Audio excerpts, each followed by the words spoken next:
Today I'm going to be giving you 5 killer tips for an insane drop shot. Now, what's a drop shot? A drop shot is a very slow, soft ball with a lot of spin in the very front of the net. You usually want to play that ball so that your opponent, which is usually in the back, doesn't get to the ball before the second bounce. Let's get to it. Tip number 1, only play a drop shot when the ball is low and ideally it's falling. What do I mean by falling?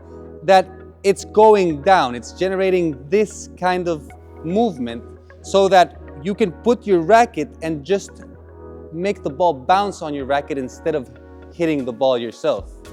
In that way, you're gonna have a lot more control and you're gonna be able to hit a shot that is a lot softer. Because if you hit it and the ball is not coming down and it's not low, you're gonna have to put a lot of spin and you might not get the ideal shot. The ball might go too high, you might put too much power, and the drop shot is a risky shot. So if you give your opponent an easy ball after a drop shot, you might lose the point. Tip number 2, only play a drop shot when your opponent is in the back of the court. This is pretty obvious, but we should still mention it. Why would you play a drop shot if your opponent is in the net? The ball is going to be too easy for them to play back, and you're not really going to get anything from the drop shot. In that case, you're better playing a chiquita. Chiquitas and drop shots might seem similar, but they're very different. If you don't know what a chiquita is, or you need to improve your chiquita, make sure you watch our video where we explain how to hit a killer chiquita. Now, make sure that your opponent's in the back so that your shot is as effective as possible. Tip number 3, play the ball with as much slice as possible. You really want to spin the ball so that once it hits the ground, it doesn't bounce up, but rather it bounces to the side, which might take it out of the court. Or if you hit it with backspin slice, the ball might end up on the net. Tip number 4, only play a drop shot when you are close to the net as well.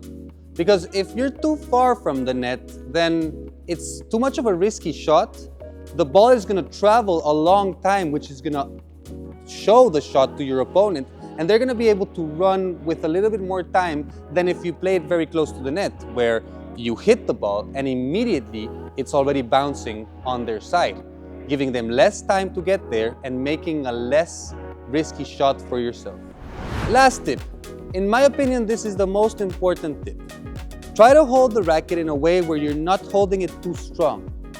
If the ball bounces on your racket and you're holding it really strong, then the ball's gonna go up a lot more than if you're barely holding it, where you're gonna be able to take the power away and barely make it bounce on the other side.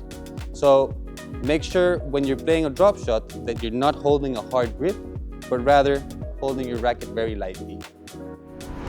That was 5 killer tips for an insane drop shot. Now it's time to apply it. Don't play the drop shot unless you've practiced it several times, because it's going to put you in a bad position if you're not hitting it well. So time to apply this, and please let us know in the comments what you want us to do next.